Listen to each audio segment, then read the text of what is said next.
بخاری صاحب یہ جو اے پی سی ہونے جا رہی ہے، آئی ہوپ کہ خان صاحب خود موجود ہوں گے اس میں. یہ نہیں ہوگا کہ پی ٹی آئی کی ریپرزنٹیشن کرنے کے لیے وہ جو سیکنڈ ٹیئر لیڈرشپ ہے وہ ہوگی، کیونکہ پہلے بھی اس طرح کی چیزیں ہوتی رہی ہیں، اس میں سے نتیجہ کچھ نہیں نکلتا. خان صاحب کی پریزنس کتنی امپورٹنٹ ہے اس اے پی سی میں، اور کیا وہ ہونے جا رہی ہے یا پھر وہ آن ٹائم پہ ہم سنیں گے خان صاحب جو ہیں وہ شریک نہیں ہو رہے؟ دیکھیے آج بھی یہی ہوا ہے کہ اس پارلیمنٹ کے مشترکہ اجلاس میں ان کے جو سینیٹرز ہیں انہوں نے بائیک آؤٹ کیا ہے. سو یہ کنٹراڈکشن ہے. ایک طرف آپ کہہ رہے ہیں کہ سیاسی جماعتیں بیٹھ کے ایک مشترکہ لائحہ عمل طے کر لیں، اور دوسری طرف آپ پارلیمنٹ کے انسٹیٹیوشن کو ہی نہیں مان رہے ہیں. ایک طرف آپ استعفے دیتے ہیں پھر ان کو واپس لیتے ہیں، ایک طرف آپ کہتے ہیں ہم لعنت بھیجتے ہیں اس پارلیمنٹ کے اوپر کیونکہ یہ تو امپورٹڈ ہے، یہ تو یعنی غیر ملکی جو ہے اس کے اشارے پہ چل رہی ہے. دوسری طرف آپ کا ایٹیٹیوڈ یہ ہے کہ آپ چاہتے ہیں کہ نہیں بیٹھ کے وہاں بات ہو. تو آج جو پارلیمنٹ کے اجلاس کا بائیکاٹ کیا ہے یہ ایک اچھا اومن بھی نہیں ہے، اور اس سے پی ٹی آئی کو کوئی فائدہ ہونے والا نہیں ہے. اب آپ دیکھیں جب فواد چودھری صاحب اس پارلیمنٹ کو کہہ رہے ہیں ڈمی پارلیمنٹ ہے، اس کے اوپر میرے خیال سے بات ہونی چاہیے، شرم آنی چاہیے ان کو یہ کہتے ہوئے. اسی پارلیمنٹ کے 175 ووٹوں پر جناب عمران خان صاحب پرائم منسٹر بنے تھے. یہ ٹھیک ہے یا غلط ہے؟ بالکل صحیح. اگر الائز ان کے ساتھ نہ ہوتے تو ان کے ووٹ ایک چھپ انہی کے ووٹوں پر بنے. اسی پارلیمنٹ کو اب گالیاں دے رہے ہیں، اسی پارلیمنٹ کو انڈرمائن کر رہے ہیں، اسی کو ڈمی کہہ رہے ہیں. تو یہ جو رویے ہیں جمہوری نہیں ہیں. میرے خیال سے ضرورت اس بات کی ہے کہ جب آپ اپنے اپوننٹ سے یہ توقع کرتے ہیں کہ وہ جمہوری رویہ اپنائیں تو پھر آپ کو بھی جمہوری رویہ اپنانا پڑے گا. اچھا بخاری صاحب مجھے یہ بتائیے گا کہ یہ اے پی سی کس طریقے سے ممکن ہو پائے گی، کیونکہ ابھی جو ہم رویہ دیکھ رہے ہیں وہ ٹھیک نہیں ہے. رانا صاحب نے بات کی، اس کے بعد فواد چودھری صاحب کے جو بیانات آئے ہیں انہوں نے کہا جی دیکھیں جی یہ تو ججز سے انہوں نے ماتھا لگا لیا ہے، پھر انہوں نے کہا کہ عدالتیں جو ہیں وہ نوٹس لیں اس چیز کا. تو کس طرح سے ہو پائے گی یہ اے پی سی ان حالات کے اندر، اتنی تلخی کے اندر؟ میں آپ عرض کروں آپ سے مثال کے طور پر جو ڈیٹ الیکشن کی، یہ فواد چودھری صاحب یہ بھی فرما رہے ہیں کہ انتخابات کے انعقاد میں ایک دن کی تاخیر بھی ہم برداشت نہیں کریں گے. تو یہ تو کوئی نہیں جھوٹ غلط کہہ رہے ہیں نا.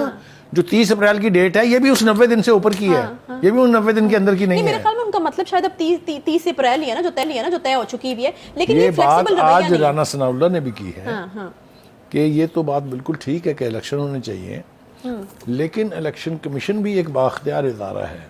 الیکشن کمیشن کو الیکشن کے انعقاد کے لیے گراؤنڈ ریالٹیز کو مد نظر رکھنا پڑے گا.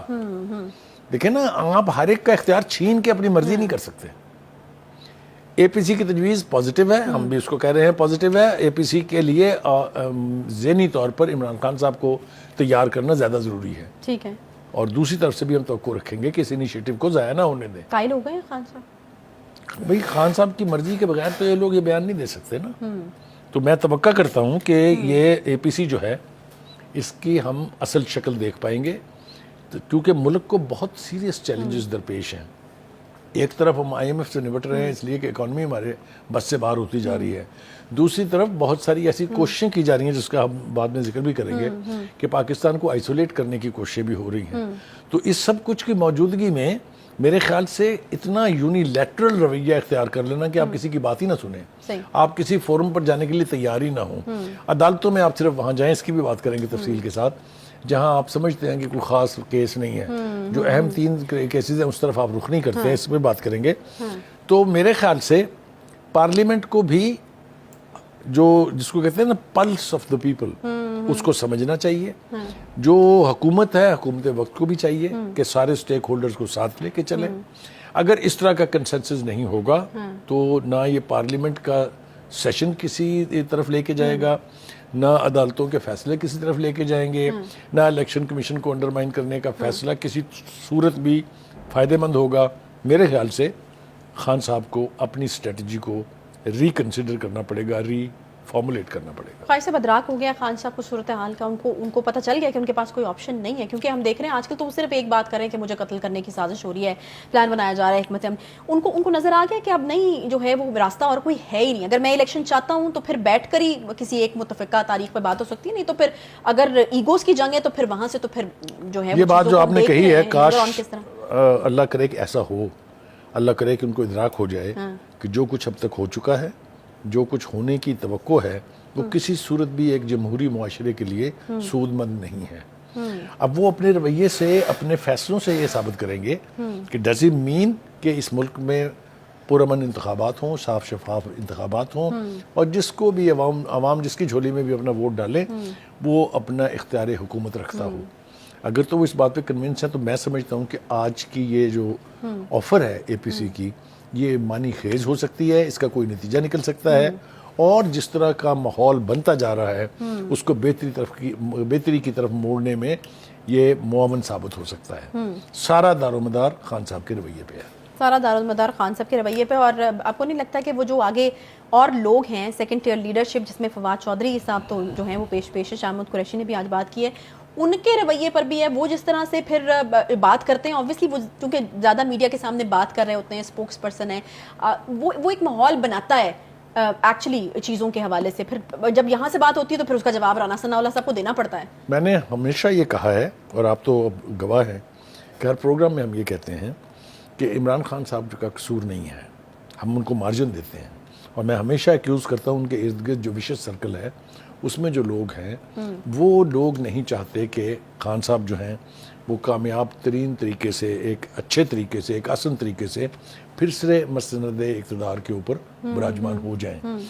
ان کے کیا ایجنڈاز ہیں, ان کے اپنے کیا ایمبیشنز ہیں, اس کے بارے میں میرا خیال ہے ہم کسی اور پروگرام کے لیے وقت اٹھا رکھتے ہیں. لیکن یہ بات اب پی ٹی آئی کے اندر بھی جانی جاتی ہے کہ کچھ لوگ جو ہیں وہ بہت ایمبیشیس ہیں, ان کے اپنے ایجنڈاز ہیں. میں آپ کو اگر کہیں گے کسی وقت تو نام لینے شروع کر دوں گا, کیونکہ ہر ایک جو ہے وہ چاہتا ہے کہ عمران خان صاحب کی پوزیشن لے لیں. اچھا, حتیٰ کہ ایک شخص ایسے بھی ہیں جنہوں نے سیلف کلیم کر دیا, کوئی نوٹیفیکیشن نہیں تھا پارٹی کا, انہوں نے کہا کہ مجھے چنا گیا ہے, عمران خان صاحب اگر گرفتار ہو جائیں تو میں پارٹی چلاؤں گا. کبھی سنا, کبھی آپ نے پہلے سنا ہی ہے؟ یہ اعلان تو پارٹی کا ایک فورم کرتا ہے کہ خان صاحب کو خدا نہ خواستہ اگر کچھ ہو جائے, وہ جیل چلے جائیں یا گرفتار ہو جائیں, تو پھر کون جو ہے وہ پارٹی کے تو یہ میں نام لینا نہیں چاہتا ہوں, پھر میں نے کہا کہ کسی اور وقت نام لے لیں گے. لیکن ان کے ارد گرد جو لوگ ہیں ان کی لائلٹیز کے اوپر مختلف حلقوں میں سوال اٹھائے جا رہے ہیں, اس لیے خان صاحب کو اور زیادہ وزڈم کے ساتھ فیصلے پارٹی کے صدر پرویز الہی ان میں ایک اور بڑا نام ہے جن کی لائلٹی کے اوپر جو ہے وہ سوالات اب اس کے بارے میں پارٹی کے اندر کیا باتیں ہو رہی ہیں میرے خیال ہے آپ تک بھی پہنچی ہے, میں نے بھی سنی ہے کس طرح وہ ایک خاتون کھڑے ہو کے کہہ رہی تھی کہ جب یہاں پر جب گولیاں چل رہی, جب ٹیئر گیسنگ ہو رہی تھی, یہاں پر جب پیٹرول بم چل رہے تھے تو آپ کہاں تھے, پوچھا نا انہوں نے. تو یہ ایک اور سلسلہ ہے, اس کے اوپر بھی کسی وقت بعد میں بات کریں گے. خواہشات جس کی بھی ہوں, جیسی بھی ہوں, میرا نہیں خیال پرسنلی آئی فیل کہ کوئی جگہ لے سکتا ہے خان صاحب کی پی ٹی آئی کے اندر. خان صاحب ہیں تو پی ٹی آئی جو ہے وہ ہے, پرسنلی آئی فیل. ایک چھوٹا سا یہاں پہ بریک لیتے ہیں جی, بریک کے بعد واپس آئیں گے. تو ایک اور کیریکٹر جو ہے وہ اس کہانی میں آیا ہے اور بڑے دمدار طریقے سے آیا. خان صاحب کی حمایت میں زلمے خلیل زاد کے بیانات کا سلسلہ تواتر سے جاری. ایک چھوٹا سا بریک کے بعد واپس آتے ہیں, ساتھ رہیے. YouTube پر گوگلی نیوز دیکھنے کے لیے youtube.com کی سرچ بار میں googly news T V type کریں. گوگلی نیوز کے پیج پر سرخ رنگ کے سبسکرپشن والے بٹن پر کلک کرنا نہ بھولیے. YouTube پیج پر اپلوڈ ہونے والی ویڈیوز سے باخبر رہنے کے لیے بیل آئیکن پر کلک کیجیے. آپ کو ہر نئی ویڈیو کے بارے میں نوٹیفیکیشن موصول ہو جائے گا.